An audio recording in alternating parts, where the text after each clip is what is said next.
So have you ever wondered why one business succeeds and then another one fails? A key buzzword called local search plays a huge role in deciding whether your dreams will be maintained. And John Kaufman from Advice Interactive Group is here to break down the steps it takes to capitalize on marketing your business. Hi, John. Good morning. Welcome back. Thank you. Okay, so for people that don't know, what is local search? So think of it as digital yellow pages. Okay, so we're all familiar with the yellow pages, and you get that book dropped on your doorstep. Still bring it to my door. They still do, and you know they've done a good job of taking it digital also. But local search is kind of Google's way of bringing your geography into relevancy when you actually search. So why is this important to businesses? So people are looking for local businesses all the time, and in different devices, on their computers, on their mobile platforms, whatever it is. So 59% of people actually use Google to do a local search every single day, and 71% of people actually value the information they find there, whether it's a map, whether it's directions, whether it's a review. Huh, that's very interesting. So who should use it? Is it just for small businesses, large businesses, individuals?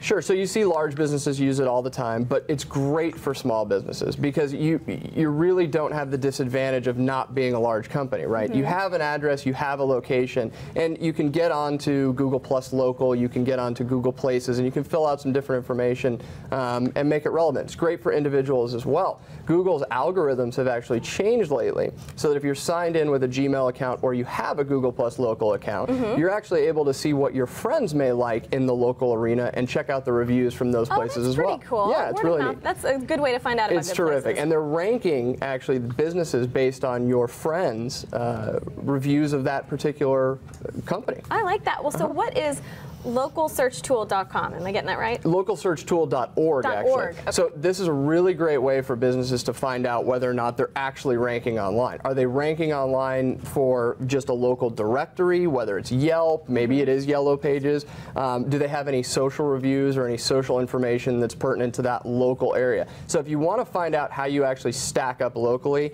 that's a great tool to go to, localsearchtool.org. And what about local site submit? That's something I've been hearing about. Yeah, so this actually takes you a step further. So localsearchtool.org actually lets you find out where you sit, and then if you find that you've got issues and you need to fix those, you can go to localsitesubmit.com and you can actually enter in your business information, and it will automatically push out to many of the different directories out there your business name, your business address, and your phone number. So it's a really, really excellent tool. That's super helpful. Yeah, it's very helpful, and it's automated, and it's a really great kind of price frame for smaller businesses. Well, and so what about continuity? I mean, is this something you need to keep up? Yeah, completely. Yeah. So it's a great question. So if you have a different name, a different phone number, and a different address on Yelp, on Yellow Pages, on Google Plus, on your website, all over, you're going to have total inconsistency, and Google, Bing, Yahoo, whomever it is going to say, well, I don't know what is real and what is not. Right. You're trying to keep it relevant to the user who's actually searching for it, right? So name, address, phone number is called NAP.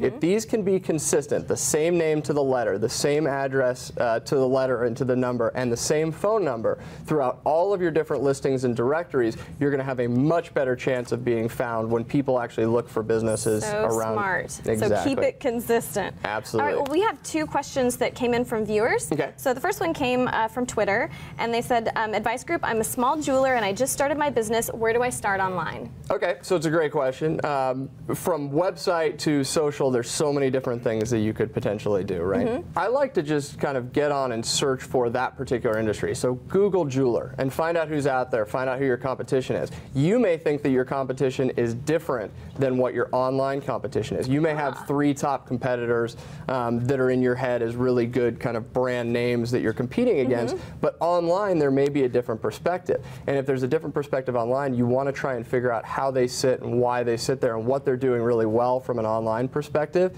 and use the local search tool, find out information about their business, and it'll make you a little bit more educated to see where you really deploy those dollars. That's so smart. But do it locally. I mean, first and foremost, be local. Because your online business competition could be different than your walk-in. It usually is. Absolutely. Very It surprises a interesting. lot of people. Okay, we've got one more question real quick. I have a website and a lot of content, but where do I put it all to get more people to interact? Yeah, that's a great question. So people that have all this different content, I call it offline and online content. You think that the only content that's good for a website is actually online content, whether it's a press release or a document or something like that. But offline content, like brochures, like other types of collateral that you may have, business cards, if you can put that information online and you can put it behind a name, an email, so that people are submitting information to get more information about you online. Right. You have a really great ability to capture leads, capture information, and understand a little bit more, give a little bit more of a keyword volume to what it is that you're actually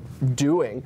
And it's stuff that you don't have to create. It's money you don't have to spend. You've already built it. Now just put it online. Put it as a PDF, put it as a download, put it as whatever you may want. So smart. You always bring us the good information, We John. try. I really appreciate. Well, thanks for being here. Thanks for having us. Appreciate it. Yeah. Absolutely. And if you want more information about local searching trends, visit adviceinteractivegroup.com/TV. And you can also send some other questions for John and the experts at Advice Interactive Group there. You can also tweet them at Advice Group, #BizVisible.